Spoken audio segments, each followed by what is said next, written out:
مصطفیٰ جان رحمت نے فرمایا، امام الانبیاء نے فرمایا، قرآن پڑھنے والوں کی، قرآن پڑھانے والوں کی شان امام الانبیاء نے بیان فرمائی۔ تاجدار مدینہ نے فرمایا، یہ قرآن پڑھنے والے جدھر سے گزرتے ہیں اس طرف اللہ تعالی اپنی رحمتیں نازل فرماتا ہے۔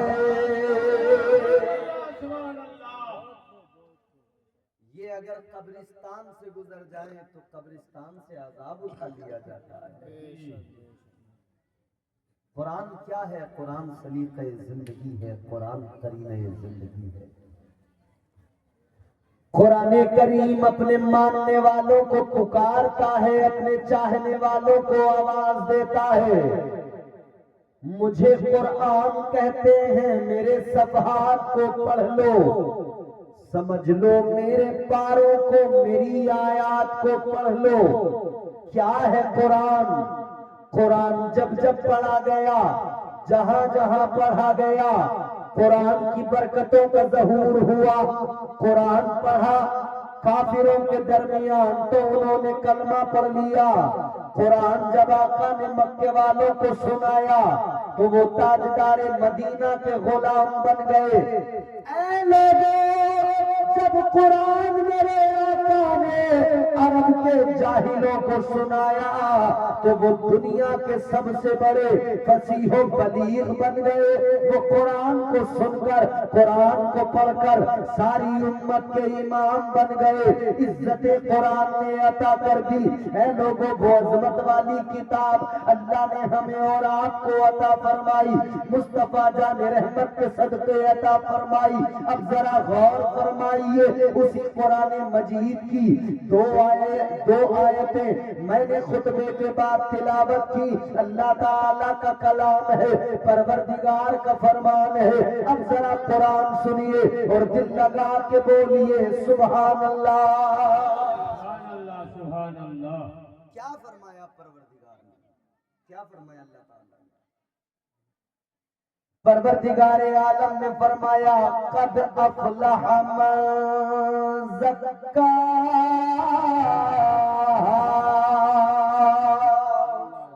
سبحان اللہ۔ اب ایسا لگ رہا ہے کہ جیسے آپ اب تھک گئے اور بیچارگی کے عالم میں بیٹھے ہو، جیسے کہ آپ کو اب مجبوراً زبردستی بیٹھنا پڑ رہا ہے۔ یاد رہے، حضور کی محفل ہے، یہاں مجبور ہو کر نہیں بیٹھنا چاہیے، مسرور ہو کر بیٹھنا چاہیے۔ آپ ادھر نبی کے جلسے میں بیٹھے ہو، مصطفیٰ جان رحمت مدینے سے دیکھ رہے ہیں، آقا مدینے سے ملاحظہ کر رہے ہیں، کون میرا دیوانہ کس کیفیت میں بیٹھا ہے۔ اچھا، ان محفلوں کو ہلکا مت جاننا، کبھی کم نہ سمجھنا۔ حضور فرماتے ہیں، جس جگہ اللہ اور اس کے محبوب کا ذکر ہو، صالحین کا ذکر ہو، اس جگہ کو اللہ تعالیٰ جنت کے باغات میں سے ایک باغ میں تبدیل فرما دیتا۔ سبحان اللہ، سبحان اللہ۔ یعنی وہ جگہ پھر وہ نہیں رہتی جو تھی، پھر وہ جنت کی کیاری بن جاتی ہے، جنت کا باغ بن جاتا ہے۔ جی، کتنے خوش نصیب ہیں آپ لوگ۔ آپ اس وقت اپنے گاؤں کی کسی زمین کے ٹکڑے پر نہیں بیٹھے، بلکہ آپ جیتے جی اسی دنیا میں، اسی زندگی میں جنت کی زمین پر بیٹھے ہوئے ہیں۔ سبحان اللہ، سبحان اللہ۔ آپ نے اکثر دیکھا ہوگا محفل رسول میں بیٹھنے والوں کی طبیعتیں کبھی ایسی ہوتی ہے کہ انہیں نیند آنے لگتی ہے جلسے میں۔ مسجد میں امام صاحب تقریر کر رہے ہیں، آپ نے دیکھا ہوگا کسی کو نیند آ گئی۔ کیوں آتی ہے؟ نہیں، ایسا نہیں ہے، ایسا نہیں ہے، میں بتاتا ہوں آپ۔ جلسے میں بیٹھے ہیں، ذکر سننے نیند آنے لگی، مسجد میں بیٹھے ہیں، ذکر سننے نیند آنے لگی۔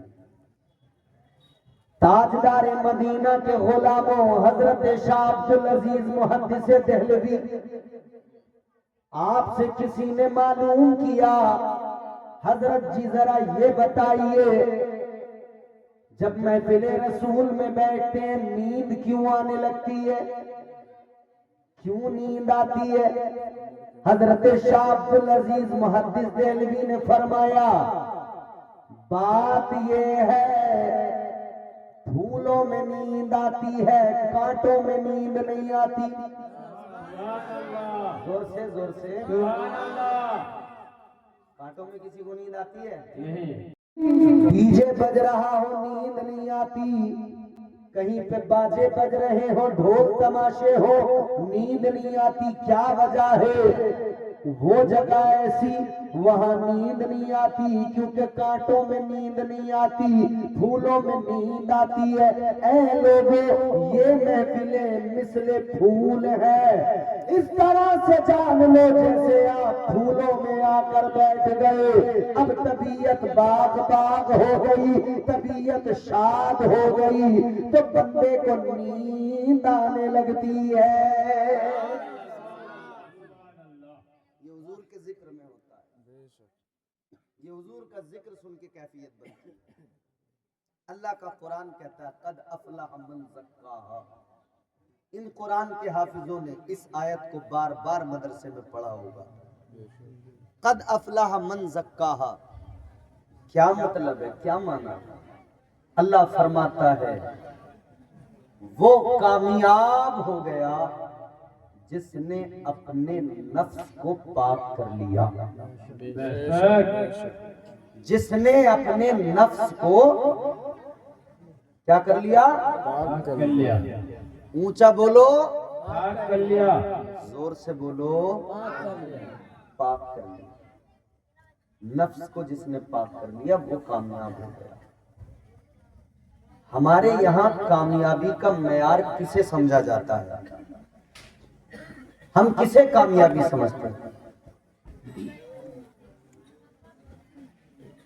ہم یہاں سمجھتے ہیں ہم نے اچھا کاروبار کر لیا ہم کامیاب ہو گئے، ہم سمجھتے ہیں ہم نے یہاں پر بلڈنگ بنا لی کامیاب ہو گئے، ہم سمجھتے ہیں اچھا مکان بنا لیا ہم کامیاب ہو گئے، ہم سمجھتے ہیں ہم نے شہر میں پلاٹ خرید لیا کامیاب ہو گئے، ہم سمجھتے ہیں ہم نے زمینیں خرید لی کامیاب ہو گئے، بزنس کر لیے کامیاب ہو گئے، سرکاری نوکری پالی کامیاب ہو گئے۔ لیکن عزیزو قرآن مجید کے مطابق کامیابی